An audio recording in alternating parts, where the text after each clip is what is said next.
heart was pounding as I landed on the other side of the wall, and I didn't look back once at the mansion as I ran away. When I was far enough, I collapsed on a park bench. Oh my God. I did it! I'm free! I am never, ever going back! This is the life! Sleeping under the starry sky, breathing in the crisp night air. Ah! I leapt up in panic and saw a rat scurrying across the bench. Ew! Okay, I don't have to be out here forever. Just a few days, enough to scare my parents. Now I just need to find a decent place to sleep. Ah! I fell on my butt as a white thing came zooming towards me, only to realize it was a flying paper bag. I nervously laughed and got up, but everything around me was beginning to feel sinister. Maybe Mom and Dad have been punished enough. They'll be pooping their pants by now. And suddenly, I had a strong feeling that I was being followed. I abruptly turned around to find nothing, but then I saw a huge shadow in the alley.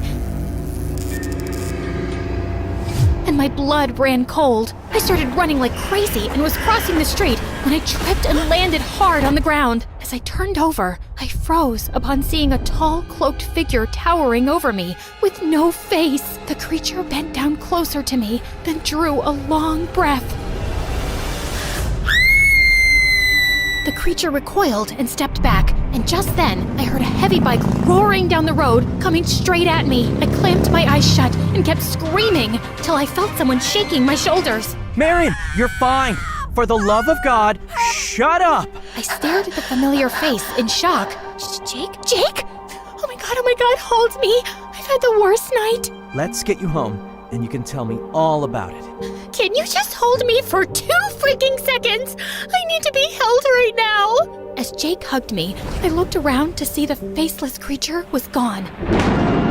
Hi, my name is Marion, and I know y'all have a lot of questions. Like, how come she's so pretty? And what's the deal with her unique eyes? And who does her amazing hair? Okay, maybe you also have some questions about what just happened. They'll all get answered if you stick around for my story. And please like and subscribe. About my eyes and hair, I wasn't born like this. You see, when I was 5, I was vacationing in the Swiss Alps with my parents when one day I woke up with streaks of white running through my dark hair. And I'd also developed heterochromia. My parents, who were big worrywarts, really freaked out. They had me examined by every doctor in the world, but no one could figure out the reason. What was even funnier was that every time my parents dyed my hair, it turned back white overnight, which drove them crazy, but I secretly loved it. It's like my hair was rebelling long before I started. My dad was a rich politician, and over the course of his career, he kept going after big criminals and making enemies. So my parents were always super paranoid about my safety, and I had a security team on my tail all the time.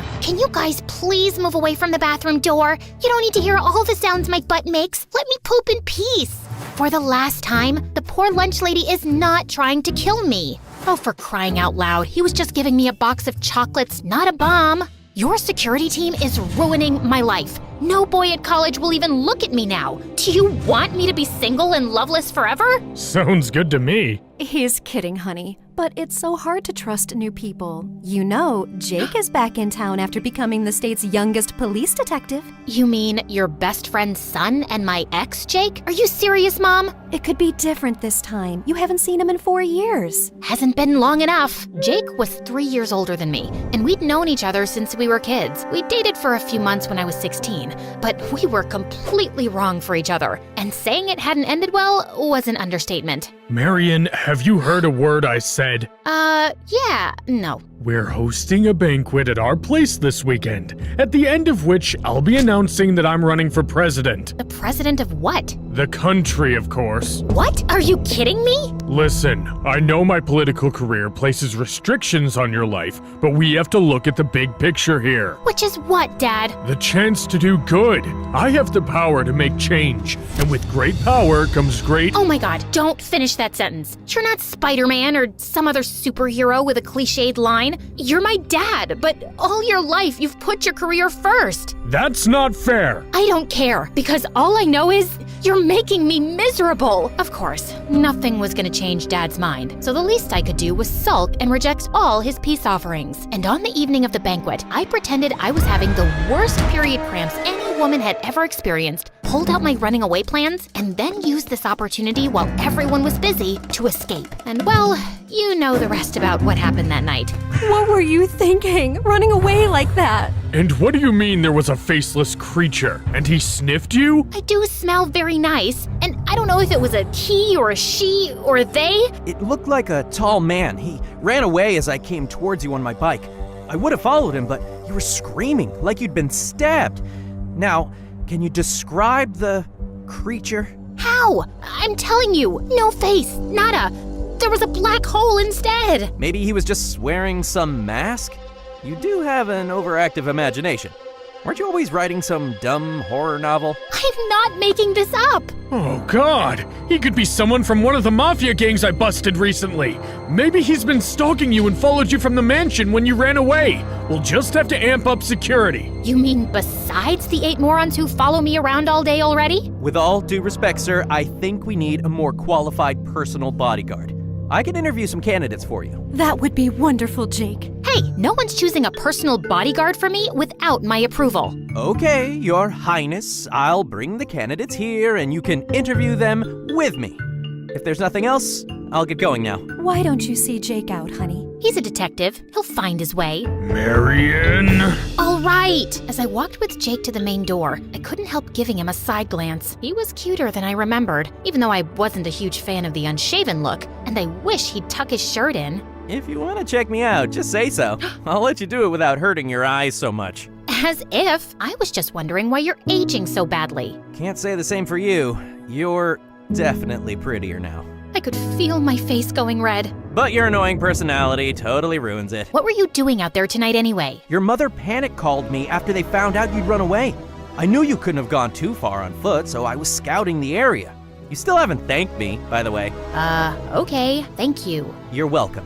I'm glad you're all right. Suddenly, his hand was on my arm, and he was leaning in closer, and he was looking at my lips. I felt kind of lightheaded and... Got it. You had a leaf in your hair.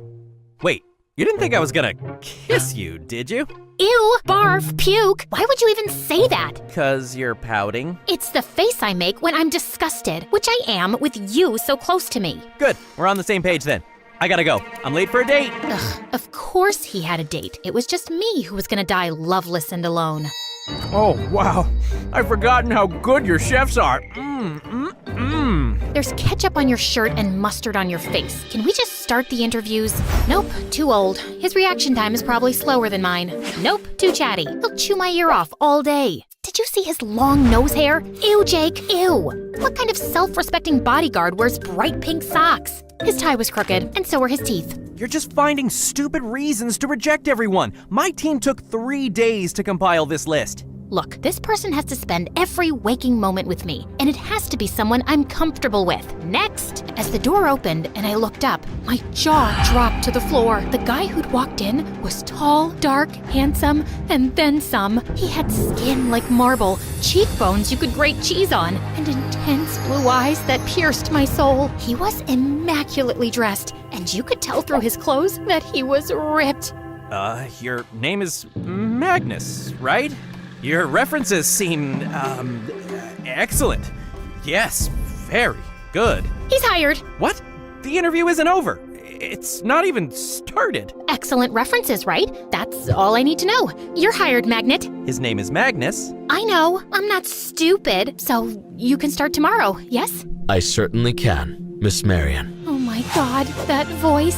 I was melting like butter on warm toast. Welcome to our home. After I've run a background check and consulted with Miss Marion's parents, Magnus will be in touch. As Magnus nodded and turned to leave, Jake suddenly grabbed an apple from the table and shot it straight at him. Seconds before it was about to hit the back of his head, Magnus turned around and caught it with one hand. What was that? Just checking his reflexes.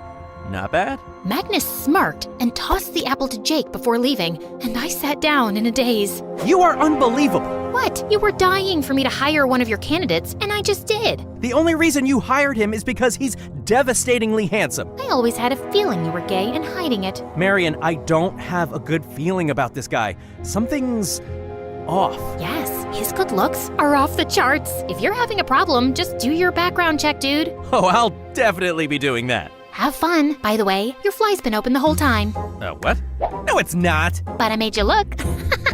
Jake's background check didn't reveal anything suspicious, so my parents were happy to have Magnus on board and had him settled into a room close to mine the next day. And I was ecstatic. I just had to work on acting cool around him and not make my giant crush super obvious. And when I walked into college with Magnus by my side, I could see how everyone was flipping out. Even my philosophy teacher was so distracted by his presence, she dropped water on her desk, sat on her glasses, and tripped over a wire. Girl, you're so lucky your life is in danger. I'm so jealous right now. I know. You're gonna make a move on him, right? No! That is so inappropriate. The thought of overstepping boundaries with an employee would never even cross my mind. How do I look in this red dress? It's not my job to have an opinion about your clothes, Miss Marion. Okay, then. Oh gosh, the zip seems to be stuck. I'm not kidding. It's really not moving. How about a damsel in distress? As Magnus came closer and I felt his hand on my back, my heart started racing. I'll call a store employee. Why don't you order something too? I don't eat or drink on the job. But you're on the job all the time. By the way, does it bother your girlfriend that your work involves taking care of a pretty girl? I don't have a girlfriend. Oh, thank God. I mean, I'm glad because I have a knack for setting up people. No one specific in mind for you right now, but I could look into it. So, what kind of girls do you like? The non-existent kind. The car's here, ma'am. Let's go.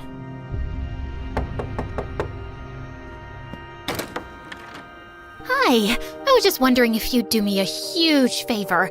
See, I've been working on this horror novel for a few years now, and I'd love to get your opinion. I think it's great, actually. Okay, I don't want to oversell it, but I really like the first 10 chapters. No, wait, 5. The first 5 chapters are good. Okay, fine. The first 3 pages. All right. I love the title, and maybe the rest of it is all bad. It's years of work, and I'm terrified it's not good, and I just need someone to read it and tell me...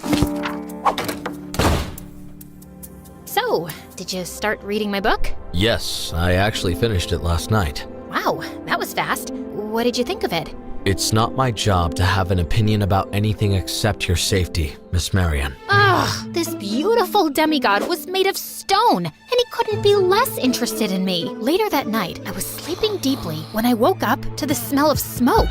I ran towards my door, but I opened it to find huge flames sweeping across the hall. I screamed for help, but no one was around. I had no choice left but to jump out of my window. The flames were roaring in. I had to jump now.